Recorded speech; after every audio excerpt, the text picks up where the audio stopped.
TAVR or TAVR. An alternative to surgery, TAVR is the latest technology in which the patient may be placed under anesthesia or just sedated. The heart is not stopped and it continues to beat throughout the procedure. At the beginning of the procedure, the doctor will make a small incision in the groin. After creating an opening in the femoral artery, a large artery in the groin, a short hollow tube called sheath will be inserted. Through the sheath, the doctor will insert a flexible guide wire all the way up to the aortic valve. The guide wire will then be pushed through the aortic valve, opening into the heart chamber. The doctor will use this guide wire to pass a balloon catheter through the aortic valve.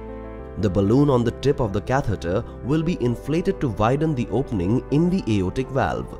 After deflating the balloon, the catheter will be removed.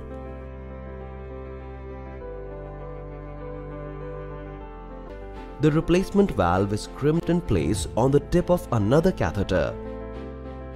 This catheter will be passed through the aortic valve under X-ray imaging.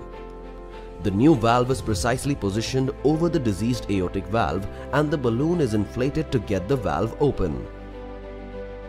After deflation, the new valve will start functioning immediately. The catheter and guide wire will be removed. At the end of the procedure, the sheath in the groin will be removed and skin incision will be closed.